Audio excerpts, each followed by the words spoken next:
Indian in a community of white people is no easy feat. When you have white friends, go to white schools, and are surrounded by white people, it's hard to represent your culture.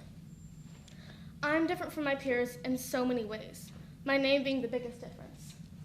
My full name is Kamakshi Shirodkar, but so many people had trouble pronouncing it, I had to shorten it to Kamu. I've gotten so many different responses, from one swim coach saying Kamu as in communism, to a basketball coach totally giving up and renaming me Kay, without asking. Another way I'm different is my appearance. Yes, my hair and skin are dark, but when I was in kindergarten, a certain girl really liked to point that out for me. She used to call me a bear because my arms and legs are very hairy. Another girl said that the lines on my hands looked like they were colored in with marker. Speaking of my appearance, apparently according to teachers, I look like every other Indian girl in my school. The amount of times I've been confused for another Indian girl that I don't even slightly resemble by my own teachers is insane. Because of all this, I really wanted to fit in. I was tired of sticking out against my white peers. I never really talked about my Indian culture, and I just tried my best to make myself as much like everyone else as possible.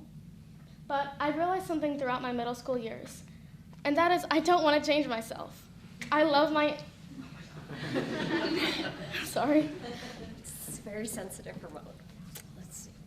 I love my Indian culture, and it's not my problem if other people can't understand it. I'm so grateful to be part of this rich culture that spans thousands of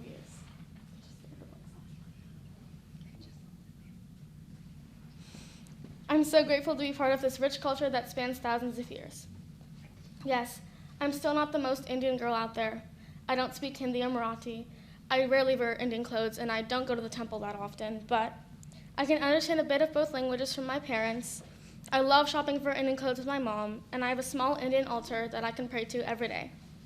So, although it is hard to be part of the 1% in the USA, I wouldn't trade it for anything else. The problem with this is even though now I'm fully secure in myself and not at all confused, society tries to fit people like me into boxes.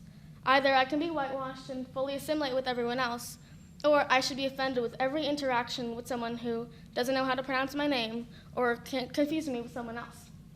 It's like I'm walking this tightrope between two worlds, and sometimes it gets exhausting to constantly stay balanced. It's this all or nothing mentality that our society has that gets people so confused. There's a common term to describe people like me, ABCD, American-born confused Desi.